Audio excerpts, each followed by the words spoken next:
Good morning everyone. Our next topic of real analysis is relation between Riemann integral and Riemann-Stieltjes integral. तो हम आज रीमन integral और रीमन Stieltjes integral के बीच में relation find out करेंगे. देखो इसकी स्टेटमेंट क्या है. एफ आपके पास गिवन बाउंडेड फंक्शन है. अल्फ़ा मोनोटोनिकली इंक्रीजिंग फंक्शन होगा सच दैट अल्फ़ा डैश जो होगा वो रीमन इंटीग्रल होगा. Then on closed interval a comma b then f is Riemann-Stieltjes integral if and only if f alpha dash is Riemann integral. Means we have to prove that कि अगर f जो है Riemann-Stieltjes integrable है then f alpha dash Riemann integral होगा, और अगर f alpha dash Riemann integrable है तो f जो होगा Riemann-Stieltjes इंटीग्रेबल होगा. और इस केस में हमें प्रूफ भी करना है कि integral a to b f d alpha किसके इक्वल होगा. Integral a to b f of x alpha dash of x dx. Now हमें क्या गिवन है कि अल्फ़ा डैश जो है वो रीमन इंटीग्रेबल है. अगर ये रीमन इंटीग्रल है तो for each epsilon greater than 0 आपके पास एक पार्टीशन p आएगी such that p is equals to a is equal to x naught comma x1 x2 up to सॉन xn.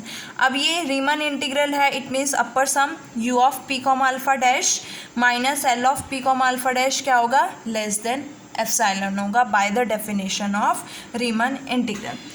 And bye mean value theorem क्या कहती है कि for to t i belongs to x i minus 1 to x i. Means अगर दो आपके पास points जो हैं कोई भी पॉइंट जो है अगर इंटरवल से लाई कर रहा है, मान लो कि t belongs to interval a comma b, general mean value theorem बता रही हूँ आपको, तो आपके पास इस केस में एफ डैश ऑफ टी क्या होगा is equals to f of b minus f of a divided by b minus a. This is the mean value theorem. और जो थ्योरम इसमें यूज़ की हुई है there exist t i belongs to interval क्या है x i minus 1 to x i such that alpha dash of t i किसके equal होगा alpha of x i minus alpha of x i minus 1. और ये किस में change आया del alpha i में, so we can write it as del alpha i. और इसे क्या लिख सकते हैं del x i. So we get del alpha i की वैल्यू आपके पास क्या आई है alpha dash of t i into del x i. Now alpha dash जो है वो रीमन इंटीग्रल है. तो आपके पास बाय थ्योरम 7 थ्योरम क्या कहती है कि अगर f Riemann integrable Riemann Stieltjes integral है so in that case summation i is equals to 1 to n modulus of f of t i minus f of s i del alpha i less than क्या होगा epsilon होगा for any partition p and t i comma s i belongs to close interval x i minus 1 to x i. देखो alpha dash जो है Riemann integrable है, so we can write summation i is equal to 1 to n alpha dash of s i minus alpha dash of t i del x i less than क्या होगा epsilon होगा where s i t i belongs to close interval x i minus 1 to x i. Now also given function जो है आपके पास bounded है. अगर given function bounded है तो इट मीन्स उसका कोई ना कोई सुप्रीमम और इन्फिमम होगा. तो मैंने सुप्रीमम लिया है capital M, that is supremum of modulus of f of x. Now consider summation i is equal to 1 to n f of s i del alpha i. मैंने ये कंसिडर किया. Del alpha i की value अभी हमने find out किया ना. Del alpha i is equals to क्या है alpha dash of t i del x i. ये फ्रॉम इक्वेशन नंबर 1.44 से अगेन ऐड किया एंड सब्ट्रैक्ट किया. इस टर्म को हमने ऐड और सब्ट्रैक्ट किया है. Summation i is equal to 1 to n f of s i alpha dash of s i del x i. Add और सब्ट्रैक्ट करने के बाद देखो यहाँ पे इस टर्म को ऐड और सब्ट्रैक्ट किया, उसके बाद सेपरेट कर दिया टर्म्स को. मेरे पास क्या आएगा summation i is equal to 1 to n f of s i alpha dash of t i del x i minus alpha dash of s i del x i. अब लेफ्ट हैंड साइड में हमारा क्या चल रहा है ये value चल रही है summation i is equal to 1 to n f of s i del alpha. ये नेगेटिव वाले टर्म अगर ये पॉजिटिव वाले टर्म मैं लेफ्ट हैंड साइड में ले आऊँ तो इसके साथ क्या हो जाएगा कंबाइन हो जाएगी. Summation i is equal to 1 to n f of s i del alpha i minus summation i is equal to 1 to n f of s i alpha dash of s i del x i. और is equal to में क्या रह गया आपके पास सिर्फ ये term which is equals to summation i is equal to 1 to n f of s i alpha dash of t i minus alpha dash of s i और डेल एक्स आई. Okay अब हमने सेपरेट करने के बाद ये term आ गई है हमारी, लेफ्ट हैंड साइड ये है, राइट हैंड साइड ये है। Taking modulus on both side क्या लिया है, मॉडुलस लिया है। तो आपके पास क्या आएगा, दिस वैल्यू, इसको मैं लिख सकती हूँ is equal to modulus of f of s i modulus of alpha dash of t i minus alpha dash of s i del x i. अब इसकी वैल्यू देखो, f of modulus of f of x का supremum क्या है, M है। So this value is less than equals to क्या होगी, M होगी। और ये किससे लेस है, यूजिंग इक्वेशन 1.45, ये किससे लेस है, एप्सिलॉन से। तो ये टर्म क्या होगी, लेस देन एप्सिलॉन। अगर modulus is less than M epsilon है, मीन्स अगर mod of x is less than a होता है तो x lies between minus a to a. So we can write here this value is greater than minus epsilon and less than M epsilon. Now consider, हम इसकी ये वाली term लेते हैं less than M epsilon वाली। तो यहाँ से अगर मैं इस टर्म को राइट हैंड साइड में ले जाऊँ तो मेरे पास क्या आएगा, M epsilon plus summation i is equal to 1 to n f of s i alpha dash of s i del x i. ये देखो किसका फॉर्मूला है, अपर सम का फॉर्मूला है, upper sum of p partition with respect to f alpha dash, because यहाँ पे x i है। So we can write upper sum p comma f alpha dash. और इसी तरह से ये अपर सम का फॉर्मूला है लेकिन रीमन-स्टिल्टज इंटीग्रल के केस में, तो क्यों, बिकॉज यहाँ पे क्या है, अल्फा आई है। So we can write upper sum of p comma f comma alpha. Left hand side में लेके आओगे तो आपके पास upper sum of p comma f comma alpha minus upper sum of p comma f alpha dash less than क्या आएगा, M epsilon आएगा। Similarly अगर हम ये फर्स्ट टू मेंबर्स लेके चले इस इक्वेशन के, तो मेरे पास क्या आएगा, first two members minus M epsilon is less than summation i is equal to 1 to n f of s i del alpha i minus summation i is equal to 1 to n f of s i alpha dash of s i del x I.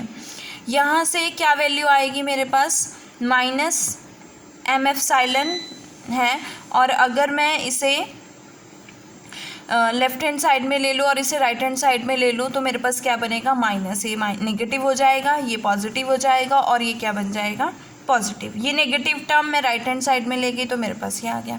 Again ये किसकी value है, upper sum of Riemann के case में है, upper sum u of p comma f alpha dash, और ये Riemann Stieltjes के case में है तो upper sum of p comma f comma alpha आएगा। लेफ्ट हैंड साइड में लेके जाओगे तो negative less than M epsilon हो गया। यहाँ से नेगेटिव साइन कॉमन लोगे तो ये टर्म क्या हो जाएगी, लेस देन एम एप्सिलॉन। अब देखो ए के टर्म का नेगेटिव भी लेस देन एम एप्सिलॉन है और वो टर्म भी लेस देन एम एप्सिलॉन है, जो अभी हमने प्रूव किया है, दैट इज़ फ्रॉम इक्वेशन 1.46। तो इसका मॉड्यूलस क्या हो जाएगा, लेस देन एम एप्सिलॉन हो जाएगा for all partition p of a B.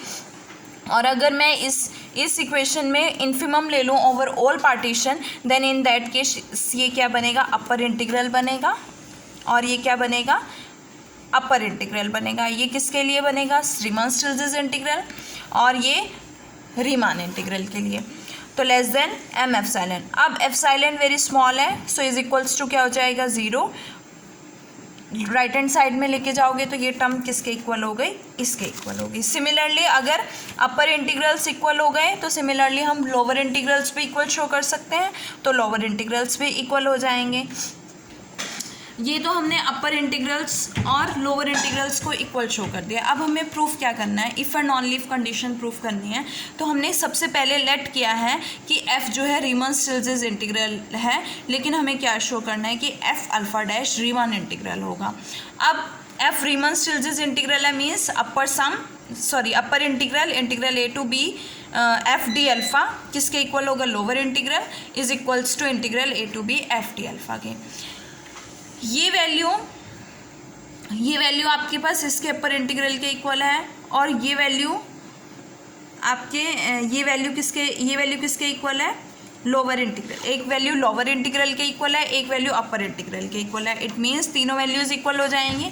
देखो a to b f d alpha है ना, a to b f d alpha किसके इक्वल हो जाएगा, ये किसके इक्वल है, इसके इक्वल है, और ये वैल्यू किसके इक्वल है, इसके अपर इंटीग्रल के इक्वल है। सिमिलरली ये वैल्यू किसके इक्वल है, इसके लोअर इंटीग्रल के इक्वल है, और लोअर इंटीग्रल वैल्यू किसके इक्वल है, इसके लोअर इंटीग्रल के इक्वल है। So we can write upper integral is equal to lower integral is equal to integral a to b f d alpha. It means f alpha dash क्या हो जाएगा, Riemann integral हो जाएगा।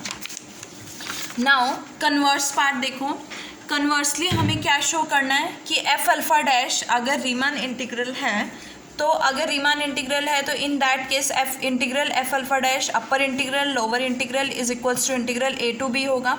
Again इसका upper integral इसके upper integral के equal है, और इसका जो अपर इंटीग्रल है वो किसके इक्वल है, integral a to b f alpha dash d x के इक्वल। सिमिलरली लोअर इंटीग्रल हो गया, तो क्या हो जाएंगे, तीनों इक्वल, मतलब upper integral is equals to lower integral हो जाएगा, और अपर इंटीग्रल अगर लोअर इंटीग्रल के इक्वल है तो it means f is Riemann Stieltjes integral. Now we have to show that कि integral a to b f d alpha किसके equal है, integral a to b f alpha dash d x के equal है।